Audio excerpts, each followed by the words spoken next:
1, 2, 3, 4, 5, 6, 7, 8. Schlemiel, Schlemazel, Hops and Pepper Incorporated. We're gonna do it.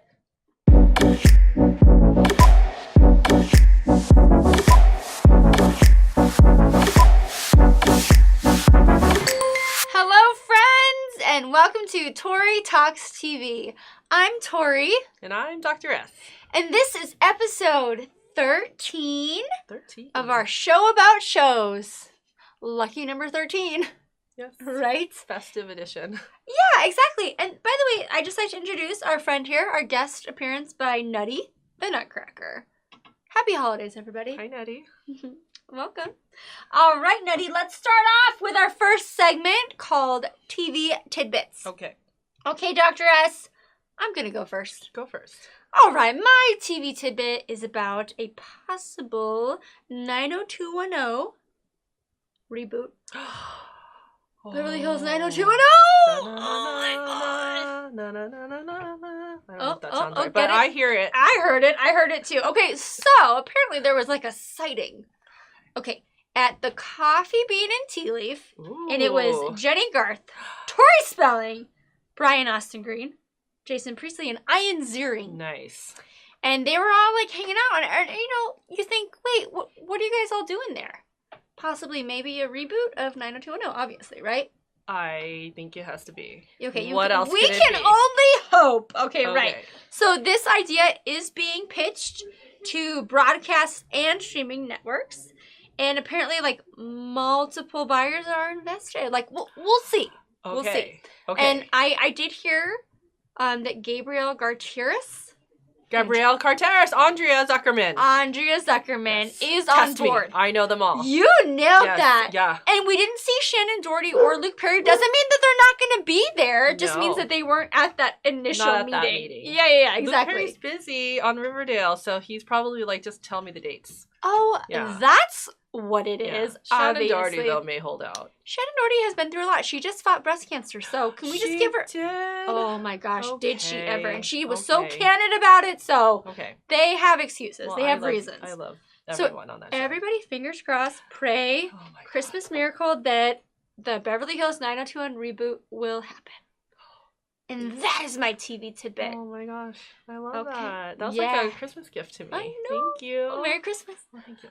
All right, Dr. S, what's your TV tidbit? Okay, well, in honor of Penny Marshall, who just, so on December 17th, she passed away peacefully in her home, so I was happy to hear. She had complications from diabetes. Yeah. So I just wanted to take a moment to mention Penny Marshall and what a great contribution she's made to American entertainment. So best known for her character as Laverne on Laverne and Shirley, which ran 1976 to 1983. And then she became a film director. Yes. The first female director to have a film gross over $100 million. Oh my big. gosh, big with Tom Hanks. Your favorite actor, Tom Hanks. I love Tom Hanks. And then one of my favorite movies, she directed A League of Their Own. One of the Gina best Davis and ever. Tom Hanks. Tom Hanks is in that as well. I love that movie. Oh. So and many others, and I just love her themes of like female friendship and independence. And so just wanted to use my tidbit time to honor Penny Marshall. Oh, I'm so glad you did that. Yeah. Yes, we honor you. Thank you so much for all the laughs. Yes. You were amazing. Thank you. Yeah, that's a good TV tidbit. Thank you. She deserved that. She deserved that time. Yes. Thank you, Penny Marshall. Rest in peace. All right, so let's move on. Let's bring this up a little bit. Let's do a worth a watch. Oh. Dr. S, do you have a worth a watch? I do not. Fine. Yeah. I got a worth a watch, Okay. okay? Everybody ready for this? My worth a watch is about, it's a commercial. Oh. It's for Home Alone, and it's a reboot. It's kind of reboot of Home Alone, and it's for Google Assistant. Okay. Okay, so have you seen the commercial for this? I have not. Okay. Seriously? I haven't. Okay, so Kevin McAllister is back at it. That is a shot of Macaulay Culkin It's him? in present day jumping on the bed. He's in the house that they filmed Home Alone. No way. He's like eating, drinking cereal. He's doing the aftershave. He doesn't do the whole thing like you would hope he would because he's an adult now. Like he knows how to use aftershave. Yes. But it is so funny. It's a full minute. It's very nostalgic for anybody, especially this time of year when Home Alone usually replays. But I also would like to say that you do need to also watch the 1-minute making of this commercial. It's really cool. It kind of includes like commentary by Macaulay Culkin and some outtakes. Okay. It's really funny. Okay. It's really cool. I don't know. I love Home Alone personally, so to see him like all grown up and willing to do this was a big deal for me. So thanks, Macaulay Culkin, for being a trooper. Well, where can I see that? YouTube it? Mm-hmm. Okay, because just YouTube it. You'll find it. I was a huge fan of Home Alone. Well, I saw it on TV, but if you want to just be like, okay, I don't want to have to wait for this, just go to YouTube. Thanks, YouTube. Yeah. By the way. Don't have to wait around watching TV. It might be a while. You never know. Yeah, exactly. Got it. All right. So let's move on to one of our other weekly segments called Humor Me. Okay. Oh, God. Okay.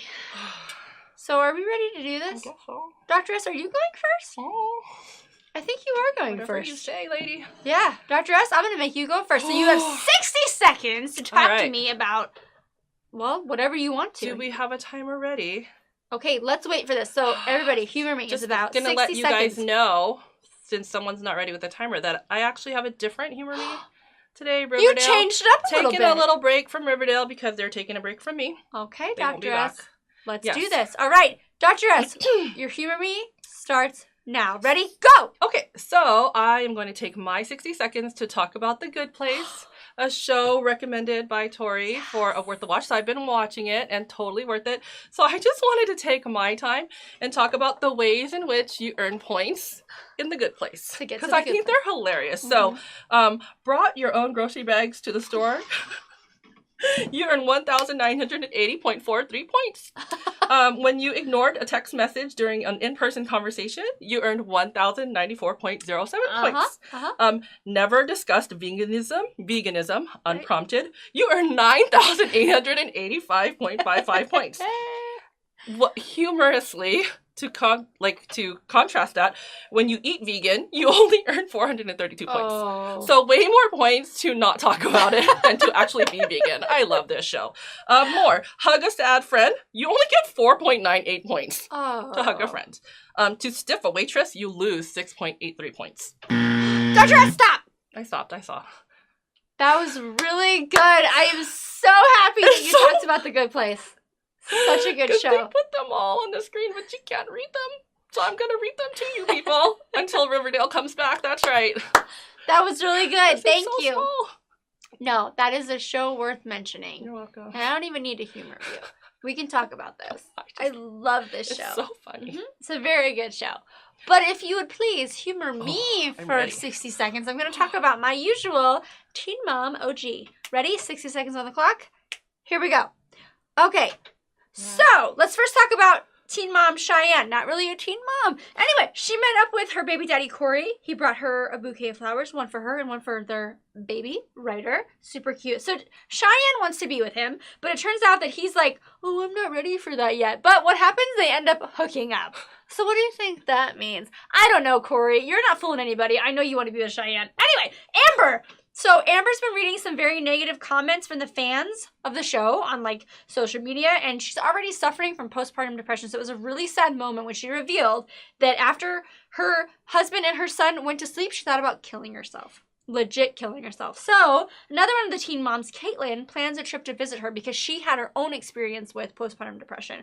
So she wanted to talk her through it. Macy, my love, always invites her baby daddy's parents, the grandparents, to her son's outings. This one specifically was Halloween. So they had a really, really sweet heart-to-heart with the parents where they talked. Oh, I really feel bad cutting you off. It's okay. Sharing some serious There's things a lot. here. Wow, I really missed a lot. I'm really sad about this. Anyway, please watch Teen Mom OG. It'll change your life. Serious stuff these people deal with. This episode in particular was very heavy. Yeah. Thanks for humoring us for 60 seconds. Tired after that? Yeah. Oh my goodness. Makes me sad that I can't go on. All right. Ready for our next segment?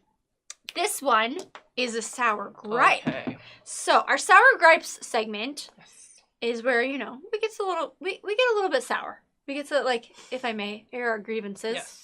Shout out to you, Seinfeld. Anyway, so I don't have one this week, but Dr. S, I know that you do. So please let us know what your sour gripe is. I do. Well, so it didn't start off as a gripe. It started off as the best day ever. Oh. I was watching The Voice finale, and Halsey closed out results night with a great performance of Without You. So good. She did, it was like a contemporary dance performance with Jade Chenoweth. Oh, yeah, the dancer. Yeah. Oh, she's so beautiful. And I got goosebumps this whole performance. It reminded me of So You Think You Dance. I thought, like, oh my god, people must love this. Well, guess what? What? Voice fans did not love this. They were offended by... What? Yeah. By what? The fact that it was, like, female, same-sex dancing. It was very provocative. You guys. There's a little... it's like a contemporary dance performance. It was beautiful. It was artistic. I had goosebumps the whole time. People were upset about it. I didn't even notice. Yeah, like, I was just so like, Halsey it's a love story. Tweeted out, like, obviously homophobic. America missed the point on that one. No, I know. So I'm very upset about that. But I love that Halsey made comments to defend her performance and, like, what a great expression of, you know, love emotion. and it was beautiful. Wasn't it beautiful? Oh, it was beautiful. Yes. I didn't even notice. I didn't even, like, I just see two people in love or, like, going through something. I was, so moved. I was just, like, Googling it, and I saw this whole controversy happen. I was like, what is wrong with you, America? Get it? People were threatening to not watch The Voice anymore. Just because of that performance? I mean, hopefully not a lot of people, because that's ridiculous, but yes, this was said. No. I know. Oh so my gosh. I'm griping about that, and I have, like, another side gripe. Yeah. So how is it that Halsey can, like, get on stage wearing, like, a diaper mesh underwear situation? Like, what is this bra she's wearing? She looks like it's like a nude sports bra, and she's from an insane asylum, and there's, like, poop and pudding and stuff all over her, and she still looks hot and sexy. She's so hot with her pixie haircut. That was, like, really, like, I was like, Halsey, why are you everything? Everybody be inspired by her. Halsey, you're everything. She made that look good. Everything to me. Okay, good job, Halsey. She took all the bad stuff that happened in her life and turned it into, like, art. Beautiful art. Dang, she's good. She is good. Wow. She's okay. good. I didn't realize that people had that kind of reaction to that performance because I didn't really notice that it was anything negative or... I was just Googling it to find out more, and this is what happened to me. Slapped me in the face. Very great performance. Very beautiful, moving, touching performance. The gripes. Just take it for what it is. Yeah. That's all it was. Mm-hmm. It was a beautiful performance. So... Yeah. Mm-hmm. Okay, thank you for your sour gripe. That's a really good one. Thank you.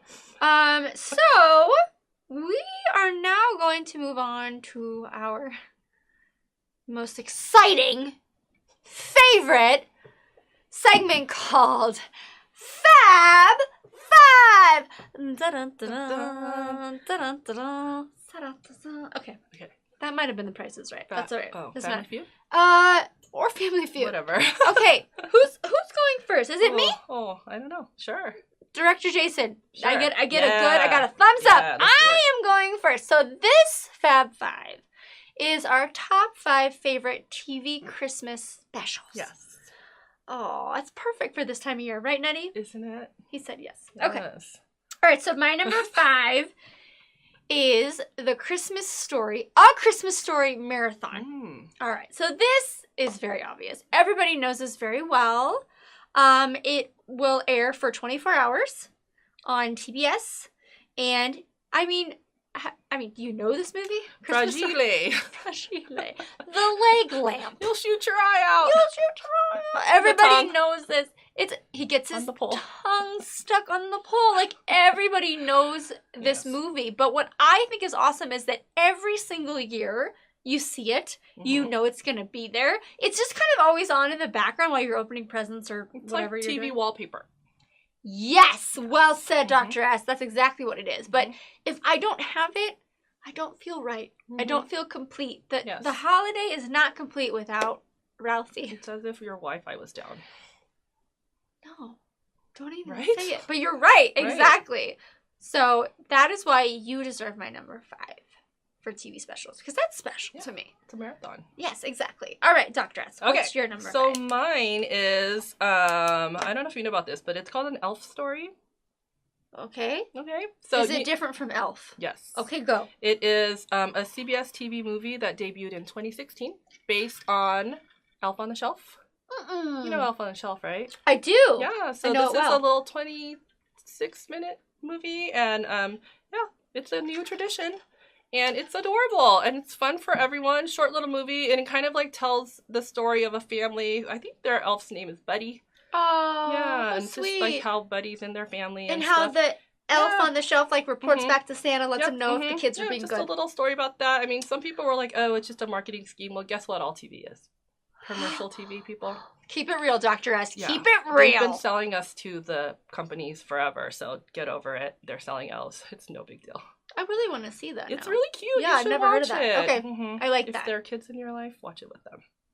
It's a fun. How sweet. Yeah, so it's kind of like a modern tradition. Perfect. I love it.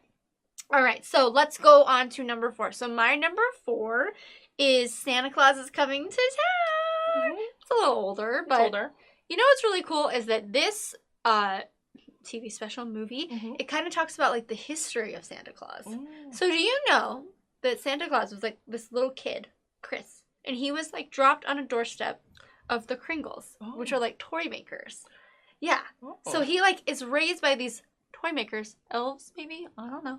Anyway, and so like he's just trying to like do right by all these people. So this mailman of the city is telling the story of Kris Kringle or Santa Claus, and basically you get to learn the whole history, origin of Santa Claus. The Santa origin story. Honestly, like you just grow up knowing like, oh, there's Santa Claus, but like how did this all start? I don't know. Watch Santa Claus is Coming to Town.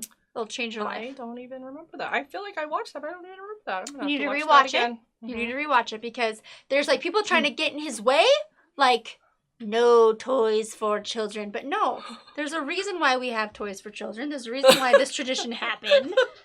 A little sweet pea. Anyway, so I thought it was really cool because it always made me really happy. And we love Mrs. Claus. Yeah. Obviously. I mean, who wouldn't love Mrs. Claus? Yes, exactly. Yeah. So but you get to learn how that happened. Everything from beginning to end. He's a little baby, goes into meeting Mrs. Claus, and then they have the whole elf factory at the North Pole. Yeah. It's super sweet. So everybody watch it. Okay. You don't know what you're missing I'll if you haven't seen it. You watch it. Okay. Maybe I haven't seen it since I was a little girl, maybe. Probably not. Maybe. Okay, you would remember. Okay. You would know. Okay, Dr. S, what's your number 4? My number 4 is another more modern TV special. Okay. It's Gwen Stefani's You Make It Feel Like Christmas.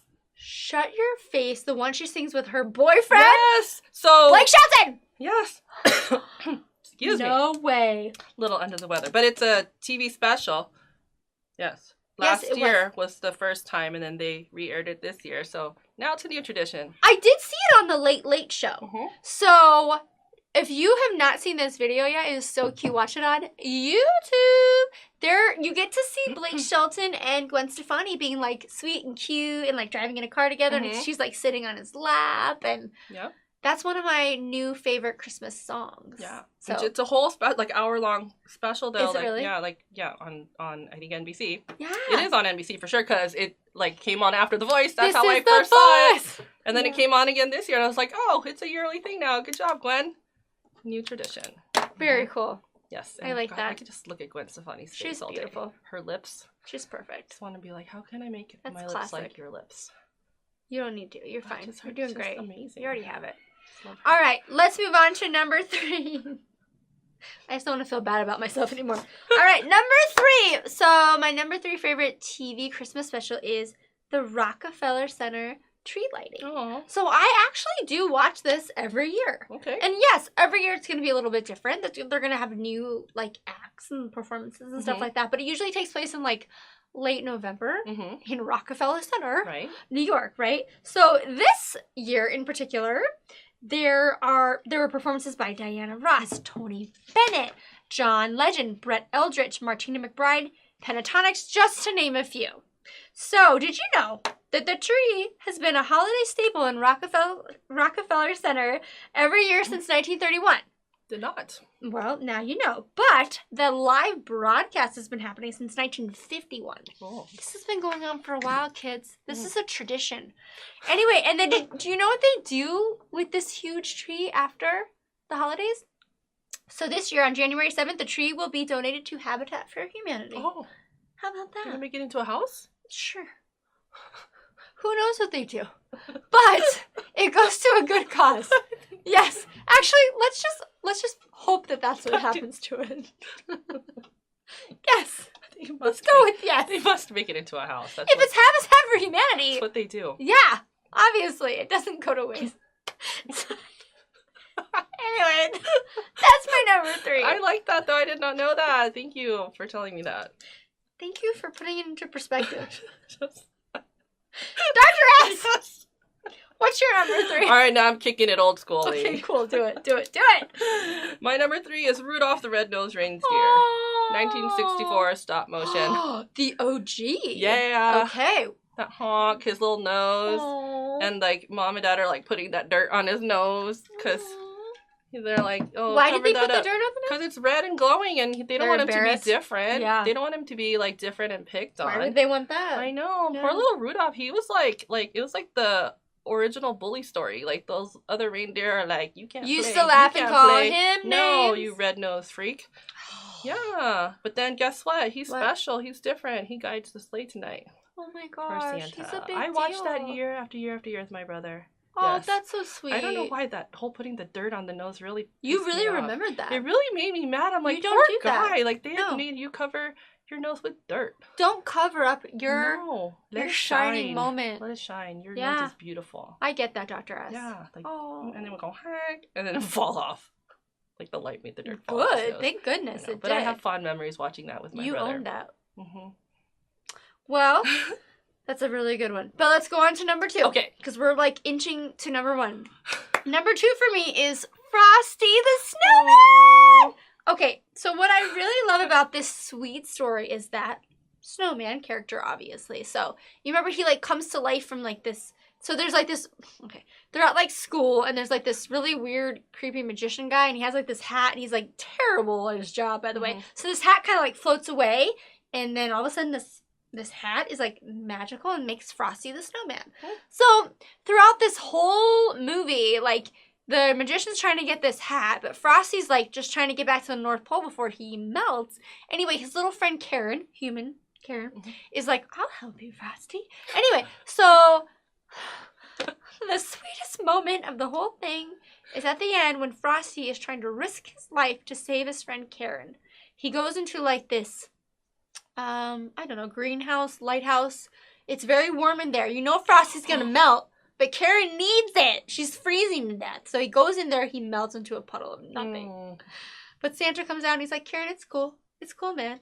We got magical snow. We got magical Christmas water, right? So then Frosty comes back to life. But if you just really think about the deeper meaning of this and him, just the sacrifice alone. Yeah. Frosty, you're my homie. I love you so much. It's very sweet. It's only 30 minutes long. It's worth every minute that's of a it. lot in 30 minutes. Yeah, it's very sweet. And I love him. I remember the melting part. Do you remember? I remember that. I remember that probably made me. Because it was a big deal. Yeah, I do He remember risked his that. life for Karen. He's devoted. Yeah, that's a good guy. It's a good guy. All right, what's your number 2, Dr. My number S? 2 is also old school. What is it? Charlie Brown Christmas. Oh my god. I mean, who wouldn't love this? Charlie Brown Christmas. You're right. You're right. Snoopy. Do you know Snoopy? Near and dear to my heart. He was like my best bud. No, he wasn't. I love, Tell me when why. I was little, I love everything Snoopy. I didn't know I had this. Snoopy pajamas, swimsuit, snow cone machine. No. Little friend. Did you say snow cone machine? I had a Snoopy snow cone No, you machine. didn't. Heck yeah, I did, dude. That's so Sure cool. did. Aww. Yeah, and then Charlie Brown, he just Yeah. like such a trooper, and he like the spirit of Christmas, and that little tree Oh, that's that just little like a twig. pathetic tree. But then when he like Linus's blanket, the whole poof, beautiful I know. tree. I know. Oh, Charlie Brown. Oh, it gets you right here in your heart. I know. I The know. Peanuts gang. I love them. Miss them. That's super sweet. I know. I think I gotta bring them back to my I'm life. so glad you put that on the list. Snoopy. It's really deserving. Good job, Snoopy. For you Aw. forever. All right, everybody, it's time to reveal our number 1 favorite TV Christmas special, and Mhm. mine will go to SNL Christmas Special. Hmm? What's that? Well, every single year around this time, they will air the funniest, like, holiday skits, right? Mhm. So it's like a collection of, obviously, skits from past and recent seasons. Mm-hmm. Can I just name a few of my favorites? Yes, please. Obviously, everybody knows it's just Matt in a box. Okay. 3 weeks in a row. we Right, talked about I this. know, because you have to. We have Justin Timberlake, Hottie McHutterson, Andy Samberg, I personally think Huddy McConaughey's and he's like Happy Hanukkah. Anyway, so they have their like their junk in a box basically. So like that's obviously always on that. But let's not forget Adam Sandler singing his Hanukkah song. Oh yeah. So smoke your marijuana, happy Hanukkah. You know. Yeah. Right? Yeah, okay. classic. But then another one of my favorites is when Maya Rudolph, Kristen Wiig, and Amy Poehler sing Santa's my boyfriend. And they like it when he says ho ho ho. You know what I mean? It's a little kinky. Anyway, there's like many skits from like all the way back to like the 70s and 80s, obviously. But I watch it every year, and they pretty much have like the like similar skits or whatever. But it's a good way to laugh around the holidays. You know what I mean? Keep it fun, keep it light, keep it cheery. Yes. It's my number one. That's a good one. Yeah, thanks. Okay, Forget about those. Right? Yes. What's your number one? Another classic from my childhood I used to watch also with my brother. I miss you, brother, by the way. Thought about you a lot this week. Emmett Otter's Jug Band Christmas. Did you ever watch that? No. Enlighten me. It was so... Tell me. It was like this family of otters, and Emmett wanted to buy a Christmas gift for his mom. So he like there's a talent show, and the prize is $50, so he can like enter the talent show to try to win. So he forms like a jug band. It's the sweetest thing ever, and he plays like on the washboard and stuff. It's just really cute. It's an otter Christmas. It's otter family miracle. Yes, it's just really cute, and my brother and I watched this year after year. Yeah, really cute. Emmett so Otter's sweet. Jug Band Christmas. Oh my gosh! I think it was on HBO. Really? For real? It really was. Oh my gosh, that's so cool. We have a lot of variety here in our list. Yeah. I'm really proud of that. Yeah. Oh my gosh! Merry Christmas and happy holidays, Put them all together everybody! and play them on Christmas. I'm really proud of this. Everybody check this out. We don't have any of Nothing for the first time ever. You have 10 holiday specials to see. Feast your eyes on that and enjoy. Get your playlist going. Yes, exactly. Oh, good job, Dr. S. Good job, Tori. All right, let's move on to our last segment. Ooh. Okay, this one is a very special one to us. So this segment is our Wall of Fame. We're going to induct another TV show into our Wall of Fame, obviously, but this one's very special because of your TV tidbit. So this show is called Laverne and Shirley. So obviously, as you found out by Dr. S, Penny Marshall passed away this past week at the age of 75. Yes. So, Laverne and Shirley. Did you all know it's a spin-off of Happy Days? Yes. It ran from 1976 to 1983. I will tell you personally, I discovered this show, because I wasn't born then. I discovered it on Nick at Night in, like, the mid-90s. Like, of course, like, I don't know. I was probably, like, 10 to, like, tween. Mm-hmm. And I didn't know all of what they were talking about, but I laughed a lot. Yes. And they were hilarious. And you see two different types of females. You have, like, Laverne, who's, like, maybe a little more the promiscuous type. Mm-hmm. And then you have Shirley, who's a little more, like, prudish type, right? Yeah. Tiny bit. Mm-hmm. And they're blue-collar workers in Milwaukee. Mm-hmm. They're like Milwaukee earning their own living, working at the brewery, living on their own, two single women. Making it happen. Mm-hmm. Exactly. It was so funny because I compared them to one of my best friends, Kim. Mm-hmm. She's Laverne with that little signature L, and I'm Shirley. Obviously. Anyway, I think like you can always relate it to somebody because like you're either a Laverne or you're a Shirley. Well, and my middle initial has an L, so I always, like, wanted to, like, get that L and, like, put it on my sweater. Wear it proudly. Yes. Yeah, exactly. Totally. Yeah. So, yeah, obviously the chemistry between those two actors, Cindy Williams, who played Shirley, Penny Marshall, who played Laverne, was comparable to, like, Lucy and Ethel, right? They were, like, funny, like, they had, like, the physical comedy, too. They just, like, just having that camaraderie. We just love to see, like, women having fun together. And we celebrate different types of women, right? So, like, Laverne was obviously the more, like, crude, you know, and then, like, Shirley was, like, the sweet little cute as a button, innocent. woman. And then I would like to also talk about Lenny and Squiggy. Lenny and Squiggy, of course. You can't Oh my gosh, they're like them. greasers. Yes, exactly. So this was played by Michael McKean and David L. Landers.